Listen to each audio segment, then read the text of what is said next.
സഹപാഠികൾ കയറരുതെന്ന് പറഞ്ഞിട്ടും കുട്ടി അവിടെ വലിച്ചു കയറി. എന്നിട്ട് അത് അധ്യാപകരുടെ കുഴപ്പമല്ലല്ലോ എന്ന വിചിത്രമായ ന്യായം അവിടെ മന്ത്രി നടത്തുന്നുണ്ട്.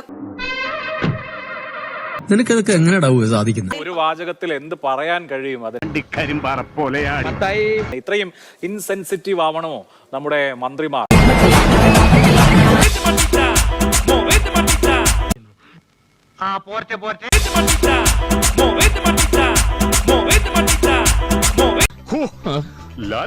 നീ ഇപ്പൊ എനിക്കൊരു കുരിശ, എന്നെ കൊണ്ട് അധികം കാലം ഇത് ചൊമ്പിക്കരുത്.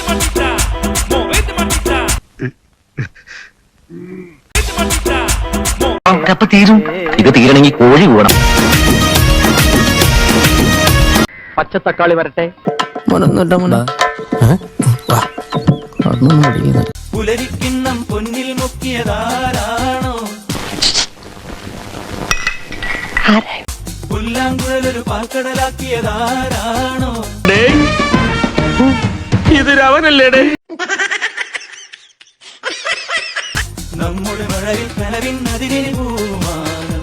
പാലം കിടക്കോളം നാരായണ, പാലം കിടന്നു കഴിഞ്ഞാൽ കൂരായണ എന്ന് പറഞ്ഞ പോലെ ആയല്ലത്. ഇവിടുത്തെ പരിപാടികളൊന്നും പഞ്ചായത്ത് പ്രസിഡന്റ് ഇതിന്റെ കമ്മിറ്റികളൊന്നും വിളിക്കാറില്ല. അപ്പോൾ കൊള്ളാം, നന്നായിരുന്നു. കാലം കുറച്ചാലും ഇപ്പൊ ശരിയാക്കാന്ന് ചിലച്ചോണ്ടിരുന്നാ പോരാ. എപ്പൊ ശരിയാക്കാ ഒക്കൊന്ന് ഇപ്പൊ പറയണം. അധികാരികൾക്ക് ശ്രദ്ധക്കുറവുണ്ടായെന്ന് കോവൂർ കുഞ്ഞുമോൻ MLA-യും കുറ്റപ്പെടുത്തി. ഈ മന്ത്രി ഉദ്യോഗം എന്ന് പറഞ്ഞാൽ it is only A glorified managers post. ഒരു IAS കാരന് ചെയ്യാനുള്ള പണിയേ ഇവിടെയുള്ളൂ. നിങ്ങൾ എങ്ങനെയാണ് അതിനെ? ഞാൻ മന്ത്രി രാജിവെക്കണം എന്നാണ് പറയുന്നത്. നടപടി ആവശ്യപ്പെട്ട് സർക്കാരിന് റിപ്പോർട്ട് നൽകുമെന്നും സ്ഥലം സന്ദർശിച്ച ബാലാവകാശ കമ്മീഷൻ KV മനോജ് കുമാറും പറഞ്ഞു. ഇത്രയും കാലം എവിടെയായിരുന്നു? പൂര കമ്മിറ്റിക്കാര് പോയി, വെടിക്കിട്ടും കഴിഞ്ഞു.